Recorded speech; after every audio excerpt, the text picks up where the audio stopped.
Hello everyone, welcome back to Exam Cracker.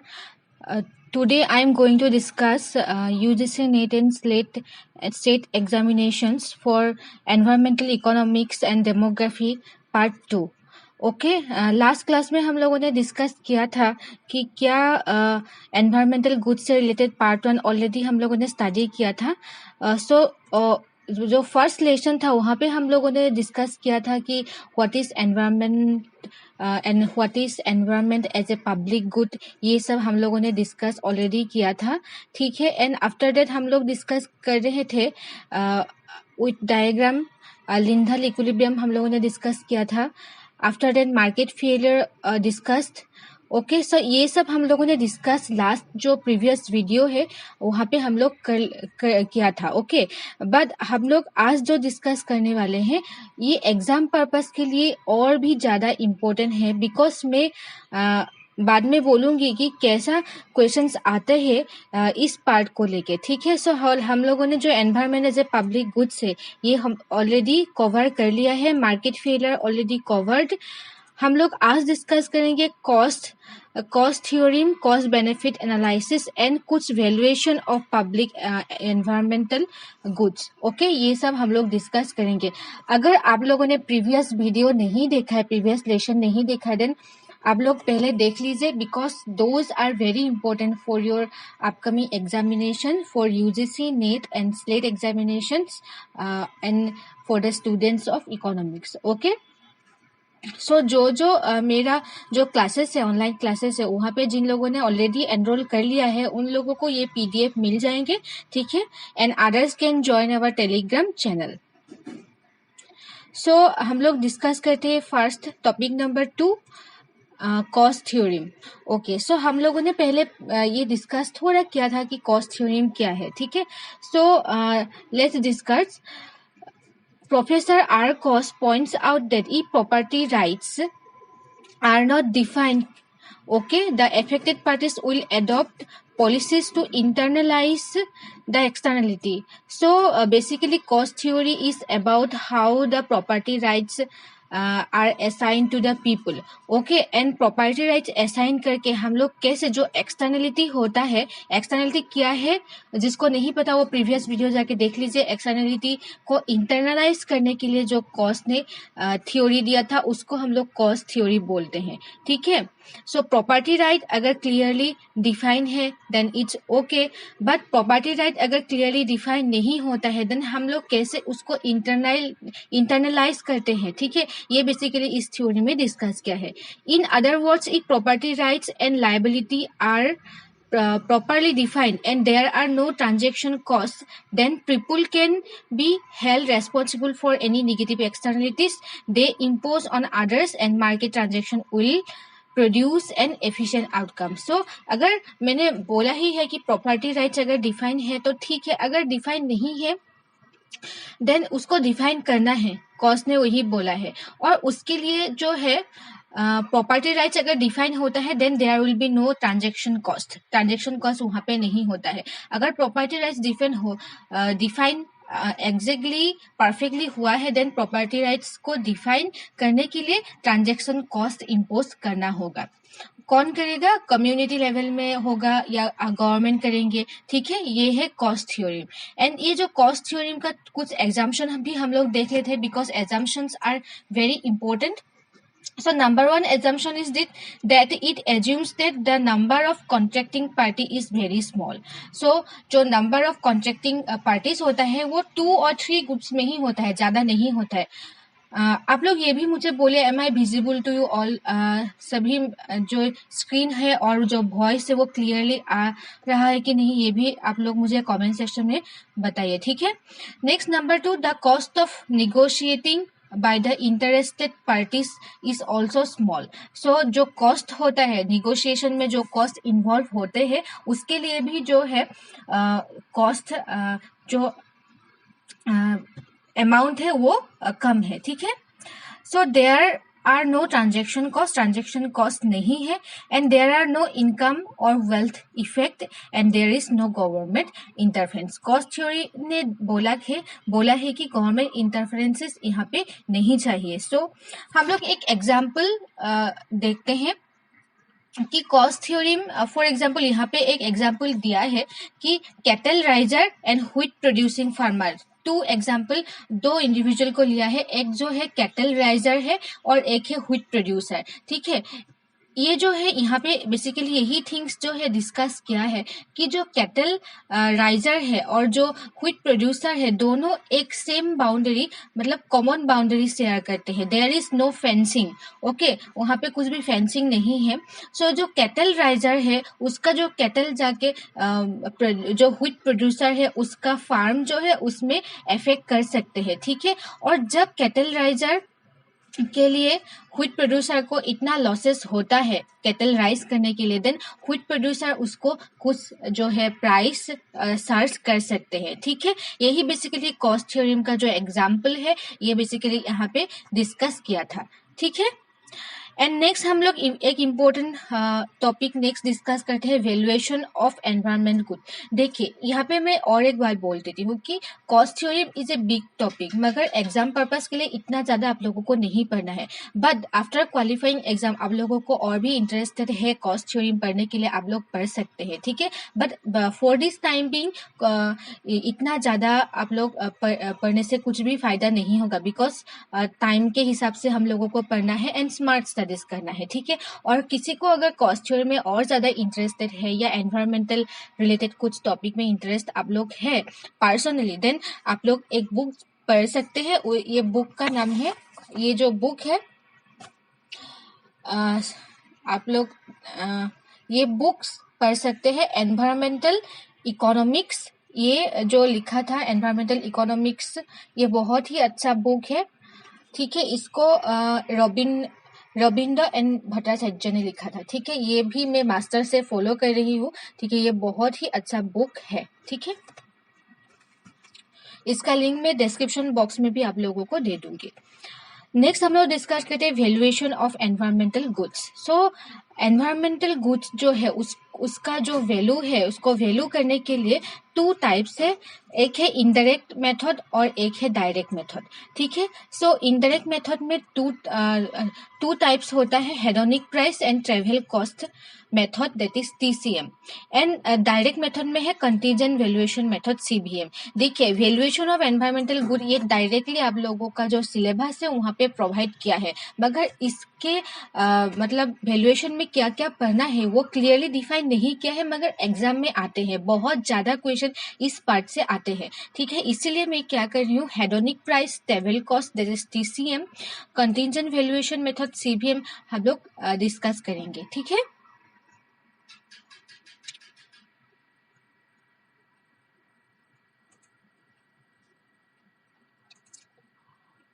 So let's start our hedonic price. Okay, hedonic price हम लोग discuss करते हैं। Basically hedonic price has been given by Sherwin Rosen in 1974। नाम याद रखना बहुत ज्यादा इंपॉर्टेंट है। सो हेडोनिक प्राइस में बेसिकली क्या बोला था हम लोग ये डिस्कस करेंगे। It is a model which identify price factors according to the premise that price is determined both by internal characteristics of good being sold and external factor affecting it. So hedonic price ने बोला है कि basically ये जो model है hedonic price, ये जो price factor को डिनोट्स करता है। Price factor according to premise that price is determined by both internal characteristics of the good. For example हम लोग यहाँ पे एक एग्जाम्पल भी सेट किया है, हाउसिंग मार्केट। ठीक है, हाउसिंग मार्केट फॉर एग्जाम्पल आप लोग जो है एक घर खरीदने के लिए जा रहे हैं, देन उस घर का जो प्राइस होगा, जो पेमेंट होगा वो कितना होगा, that will depend on the characteristics of the house. Okay, so house कौन सी जगह पे है, हाउस के जो एनवायरनमेंट है वो एनवायरनमेंट अच्छा है या बुरा है, उस एनवायरनमेंट में स्कूल कॉलेज का फैसिलिटी है कि नहीं, मेडिकल फैसिलिटी है कि नहीं, सो वो सभी, ये कोस्टल एरिया में है क्या, सो ये जो सभी कैरेक्टरिस्टिक्स होता है, जो सभी फैक्टर्स है, वो डिटरमाइन करता है कि हाउसिंग जो हाउस है उसका प्राइस कितना होगा। ठीक है, basically so hedonic price refers to the price factor. Price factor किसके लिए, किसी भी प्रॉपर्टी खरीदने के लिए हम लोग उस प्रॉपर्टी का वैल्यू कितना होगा, उस प्रॉपर्टी का प्राइस कितना होगा, that will depend some another factors. Okay, so hedonic price is basically about that. So, property value depends on location, market conditions and neighborhood. So, property का जो value होता है वो कौन सी जगह पे है, location क्या है, market available है कि नहीं, and conditions, वो condition slum area में है या urban area में है या rural area में है, कहाँ पे है। Okay, so ये जो factors है वही पे वही डिटरमाइन करते हैं। So basically this is called hedonic price and it is developed by Sherwin Rosen, याद रखिए। नेक्स्ट एक मेथड है travel cost method. Travel cost method में हम लोग डिस्कस करेंगे, this method involves using travel cost as a proxy for the value of visiting outdoor recreational site. So हम लोग कुछ अगर बाहर में घूमने के लिए जाते हैं, कुछ रिक्रिएशनल साइट देखने के लिए अगर जाते हैं, सो उसका ट्रेवल कॉस्ट कितना होगा। ठीक है, so this method involves using travel cost as a proxy for the value of visiting the outdoor recreational. So outdoor recreational को देखने के लिए हम लोगों को कितना ट्रेवल कॉस्ट देना है। So basically these things are discussed in travel cost method and it is a statistical relationship. Travel cost method basically signifies the statistical relationship between observed visit and cost of visiting is derived and used as a surrogate demand curve. And the TCM means travel cost method. TCM assumes complementary between environmental assets and consumption expenditure. So जो TCM है, TCM basically to environment जो asset है और जो consumption expenditure है उसका जो complementary relation है बेसिकली वो डिस्क्राइब करते हैं। ठीक है, नेक्स्ट हम लोग डिस्कस करते हैं contingent valuation method. So contingent valuation method that is called CVM, ये जो है originally propose by Davis. Okay, Davis ने ये प्रपोज किया था 1963 में। 1963 में ही ये जो है कंटीजेंट वैल्यूएशन मेथड को प्रपोज कर दिया है। अभी कंटीजेंट वैल्यूएशन मेथड क्या है ये हम लोग डिस्कस करेंगे। देखिए, एनवायरमेंटल जो इकोनॉमिक जो सब्जेक्ट है ये रिसर्च पर्पज के लिए बहुत ज़्यादा इम्पोर्टेंट होता है, इसीलिए इसको इतना ज़्यादा मतलब जो यूजीसी नेट का जो सिलेबस है इसलिए इस टॉपिक पे ज़्यादा importance दिया है। CVM is used to estimate economic values for all kinds of environmental goods and services. So environmental जितना भी goods and services होते हैं उसका economic value क्या है वो CVM मेथड से हम लोग डिसाइड कर सकते हैं। environmental goods कुछ भी हो सकता है, पब्लिक जो क्लीन एयर क्वालिटी कितना है, वहाँ पे अगर कुछ बायोडाइवर्सिटी कंजर्वेशन है उसका जो CVM मेथड है उससे हम लोग वैल्यू ऐड कर सकते हैं। ठीक है, किसी भी एनवायरमेंटल गुड्स जो है उससे उसका जो वैल्यू कितना होगा दैट CVM डिसाइड करते हैं। ठीक है, it can be used to estimate both use and non-use values. So both use value में भी हम लोग यहाँ पे ऐड कर सकते हैं CVM and non-use value में भी यूज कर सकते हैं।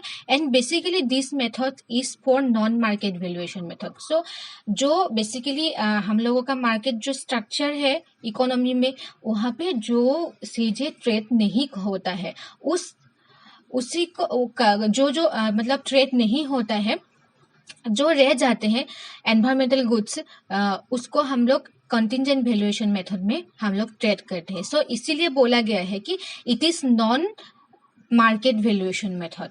Okay, use in environmental economics it can be use to value goods which are not traded in the market. So ये जो मेथड है उसी गुड्स के लिए यूज करते हैं जो मार्केट में ट्रेड नहीं होता है, उसके लिए अलग से मेथड हम लोग यूज करना होगा, this is called contingent valuation method.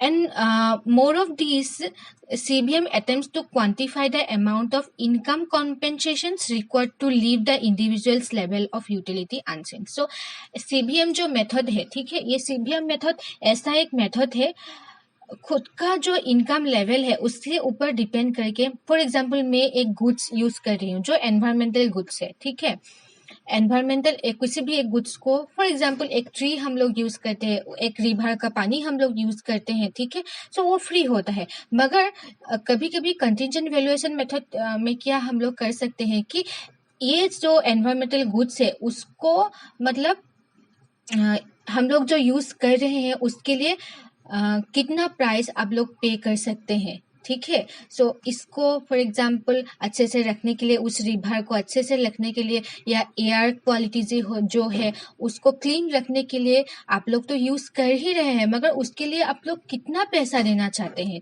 Okay, so utility unchange होना होगा, यूटिलिटी लेवल अनचेंज होके हम लोग कितना इनकम के हिसाब से कितना पे कर सकते हैं, that will define CBM. Okay, and इसीलिए सीबीएम का 5 स्टेज होता है। Number 1, setting up of hypothetical market, एक हम लोग हाइपोथेटिकल मार्केट क्रिएट कर लेते हैं।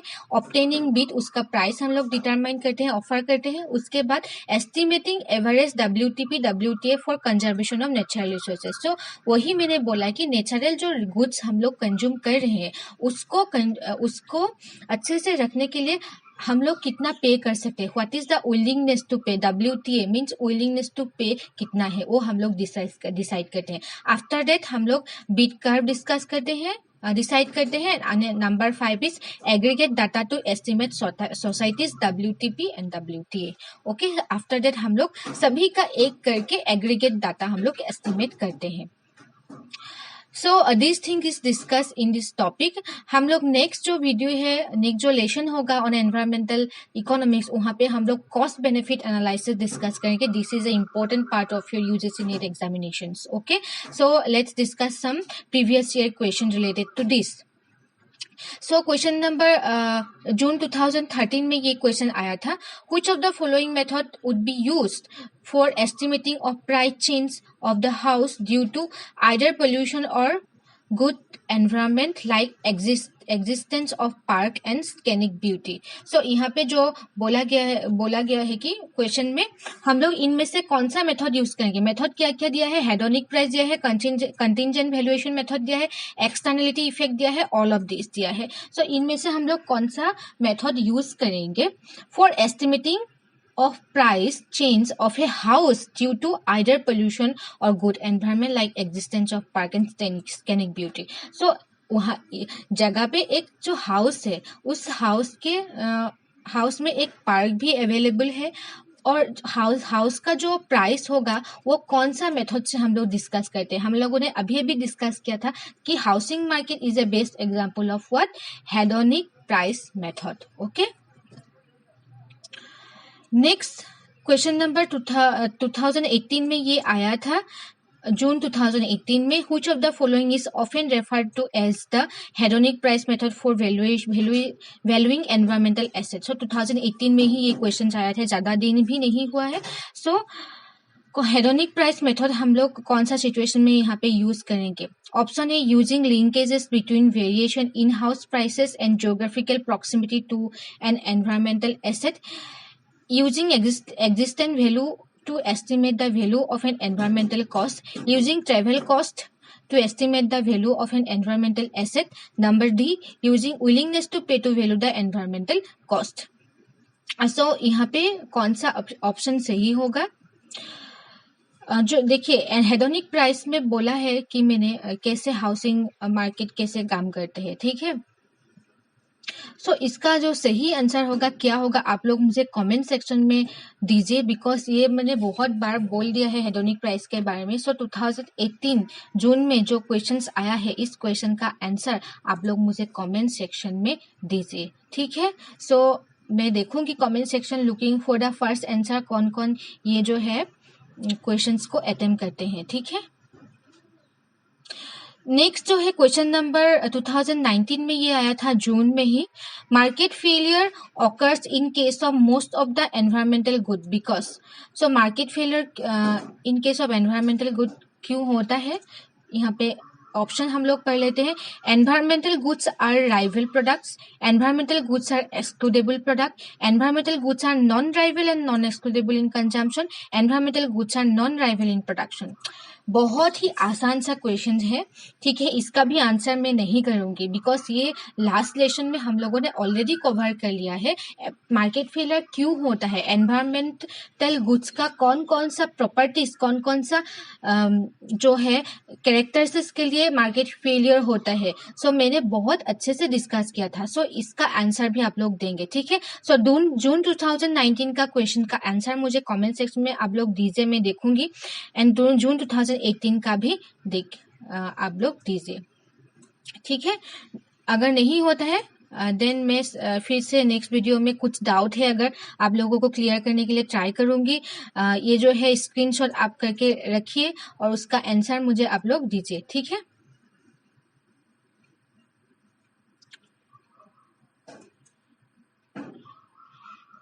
ओके, सो हम लोग यहीं पे आज का जो लेसन है ये कंप्लीट करते हैं। सो नेक्स्ट हम लोग लेसन जल्दी से ही लेके आएंगे for UGC NET and SLET examination. Thank you for watching and if you have any doubts regarding any questions, any topic, then you can ask in the comment section below. और आप लोग ये भी बोले कि कौन कौन सा topic UGC NET and slate के लिए आप लोगों को टफ लगता है, ठीक है।